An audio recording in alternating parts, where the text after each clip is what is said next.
Hello gamers ভাইরা, আপনারা সকলেই কি ফ্রি ফায়ার গেমের বিয়ার র্যাঙ্কের ভিতরে হিরোইক উঠে গিয়েছেন?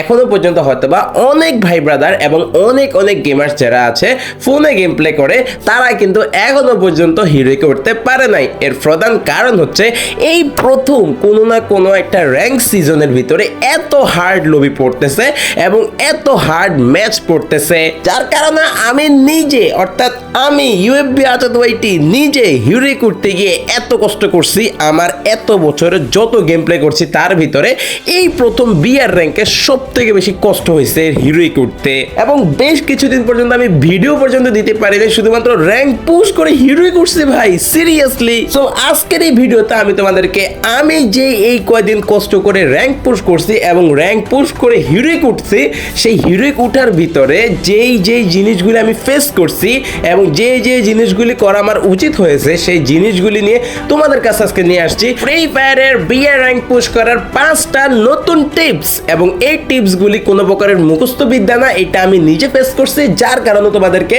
টিপস দেওয়ার জন্য চলে আসছি। সো আর বেশি কথা না বাড়িয়ে ভিডিও দেখা শুরু করে ফেলো। আর হ্যাঁ, অবশ্যই যারা চ্যানেল সাবস্ক্রাইব করো নাই এবং ভিডিওতে একটা লাইক দাও নাই, সকলে চ্যানেল সাবস্ক্রাইব করে দাও, ভিডিওতে একটা লাইক দিয়ে দাও। আর যারা ফেস থেকে দেখতেছো অবশ্যই কিন্তু ফেসটা ফলো করে দিও। আজকের যে 5টা টিপস দিব সেই 5টা টিপস আমি বিভিন্ন ভাগে ভাগ করে নিয়েছি। নাম্বার 1, ফার্স্ট ফাইট অ্যাভয়েড করা। এখন ফার্স্ট ফাইটটা কি সেটা তোমাদেরকে একটু বলি।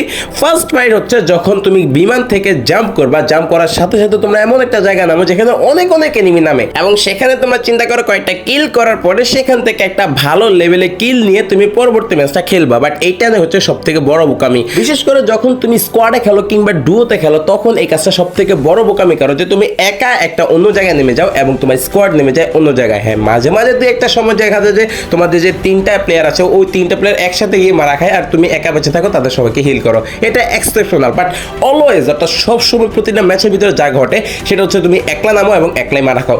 এই জিনিসটা মনে রাখতে হবে, যখন তুমি ফার্স্টে মারা যাবা তখন কিন্তু তোমার হিল পাওয়াটা খুবই কঠিন হয়ে যায় মাঝে কখনো আবার দেখা যায় হিল পাওয়াটা খুব সহজ হয়ে যায়। কিন্তু হিল পেলেও আগের মতো ফার্স্ট ফাইটটা অ্যাভয়েড করে তুমি যদি শুরুতেই লুট করতে করে শেষের দিকে যে ফাইট করো, তাহলে কিন্তু ইজিলি একটা ম্যাচে ভালো লেভেলে প্লাস পেয়ে যাবা। ওকে, এই ছিল নাম্বার 1। এখন এই নাম্বার 1 পয়েন্টটা অনেকের কাছে খারাপ লাগতেও পারে। নাম্বার 2 যে পয়েন্টটা রয়েছে এটা অনেক বেশি ইম্পর্টেন্ট। সো এই পয়েন্টটা একটু ভালোভাবে শোনো, কেউ স্কিপ করো না। নাম্বার 2 পয়েন্ট যেটা রয়েছে, নাম্বার 2 হচ্ছে প্লেন থেকে দূরে ল্যান্ডিং করা। এই জিনিসটা কিন্তু সকলে করতে পারে না, বিশেষ করে যারা স্কোয়াডে খেলে কিংবা ডুতে খেলে কিংবা সোলোতে খেলে, তারা কি করে সুন্দরভাবে শুরুতে যায় এবং ভালো একটা জায়গায় নামে, বিশেষ করে পিক, ক্লক টাওয়ার এবং ফ্যাক্টরি টাইপের যেসব জায়গাগুলি রয়েছে এখানে অনেক এনিমি নামে, সেইখানে নামে ফাইট করে সবাই ফিনিশ হয়ে যায় এবং ইজিলি মারা খেয়ে যায়।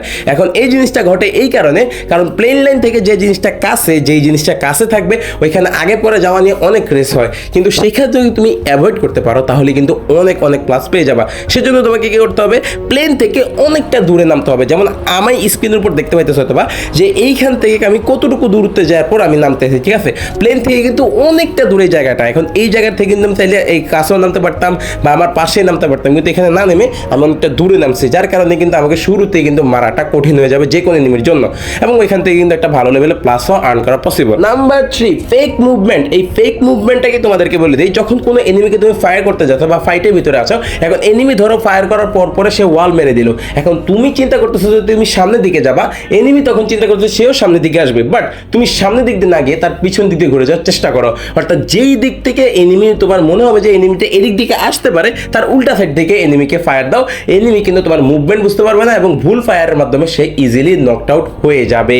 Number 4, loyal partner. এখন এই জিনিসটা দেখে কিন্তু অনেকে বলতে পারো যে ভাই লয়াল পার্টনার কি, এখানে লয়ালিটির কি আছে গেমের ভিতরে? হ্যাঁ ভাই, লয়ালিটি আছে। বিশেষ করে তোমাদেরকে দেখাই, এই দেখো আমরা এখানে 3টা প্লেয়ার আলাদা দিতেছি এবং একটা প্লেয়ার অন্যদিকে যায়। শুরুতে আমরা নামার আগে সে কিন্তু নাই, ভ্যানিশ। এখন এই জিনিসটা সে করছে, এই যে আমরা 3টা প্লেয়ার একসাথে আসি এবং যে ফার্স্টে নামতে সে কিন্তু সবার আগে আমরা প্যারাশুটে থাকতে সে কিন্তু গায়েব হয়ে গেছে।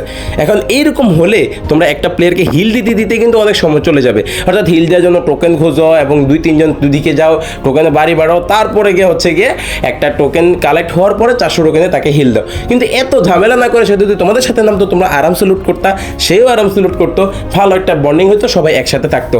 এবং আরেকটা জিনিস হচ্ছে লয়াল পার্টনারের ভিতরে, যখন তুমি কোনো এনিমিকে ফাইট দিয়ে যাচ্ছ, তখন সে যখন তোমাকে সাপোর্ট না দিবে, পিছন থেকে ব্যাকআপ না দেবে, তখন কিন্তু মাঝে তুমি মারা খেয়ে যাওয়ার সম্ভাবনা বেশি থাকে। বিশেষ করে যখন তুমি তখন একা আছো কিংবা তোমার পার্টনার তোমার পাশে আছে, তুমি কিন্তু দেখতে পাবে তুমি নক হয়ে গেছো কিন্তু তোমার পার্টনার ফাইট করতেছে, তোমাকে হিল করতেছে না। এই জিনিসটা দেখার পর কিন্তু অনেকের মাথা গরম হয়, যার কারণে অনেকেই ইজিলি মাইনাস খেয়ে যায়। সো এই জন্য অবশ্যই লয়াল পার্টনার থাকতে হবে, গ্রুপ লিডার যে থাকবে তার কথা অবশ্যই শুনতে হবে, তাহলেই কিন্তু লয়াল পার্টনার পেয়ে যাবা এবং খুব সুন্দরভাবে একটা প্লাস বের করে আনতে পারবা। Number 5, enemy team up. ভাই এই জিনিসটা প্লিজ কেউ করো না, সত্য কথা যেটা, এই জিনিসটা যে করছে সেই মারা গেছে। কোনো এনিমি তোমাকে প্লাস করে দিতে চাইবে না বর্তমানে, সবাই হ্যাক লাগে পর্যন্ত গেম প্লে করে, প্যানেল লাগে গেম প্লে করে।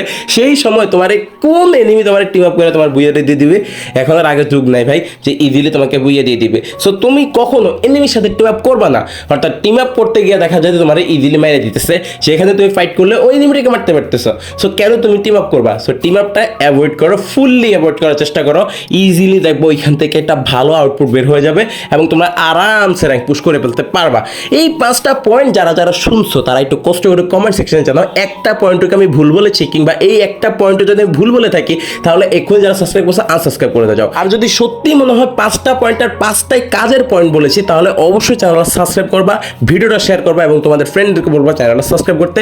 আমরা খুব দ্রুত নতুন চ্যানেলটা গ্রো করতে যাচ্ছি, কারণ এই চ্যানেলে আমাদের লং ভিডিও আপলোড হবে, শর্ট চ্যানেল আমাদের আলাদা আছে, এটা তোমরা সকলে জানো। আমরা লং ভিডিও দিয়ে এই চ্যানেল দাঁড় করানোর সম্পূর্ণ চেষ্টা করে যাচ্ছি। আর পেজে যারা আসো তারা কিন্তু স্ক্রিনের উপর দেখতে পাচ্ছ আমাদের নতুন যে ইউটিউব চ্যানেল রয়েছে, সকলে ইউটিউবে ইউবি আজাদ লিখে সার্চ করবা, যেটা আসবে সেটা সাবস্ক্রাইব করে দিবা। প্লিজ প্লিজ প্লিজ এই ওই রিকোয়েস্টটা রাখবা এবং আমাদের চ্যানেলে খুব দ্রুত করে 1000 সাবস্ক্রাইব কমপ্লিট করে ফেলো, যেহেতু নতুন চ্যানেল। সো বেশি লাইক আমি রাখলাম না বা বেশি সাবস্ক্রাইব আমি রাখলাম না, তোমরা 1000 সাবস্ক্রাইব কমপ্লিট করে ফেলো তাহলেই হয়ে যাবে। সো আজকের ভিডিও কার কাছে কেমন লাগছে, যদি ইনফরমেটিভ মনে হয় তাহলে অবশ্যই চ্যানেলটা সাবস্ক্রাইব করে রাখো, কারণ এইরকম নিত্য নতুন ভিডিও আমরা দিতেই থাকবো এবং এই চ্যানেলে আসতে থাকবে। সো আজকের মতো বিদায় নিচ্ছি এখানে, টাটা বাই বাই।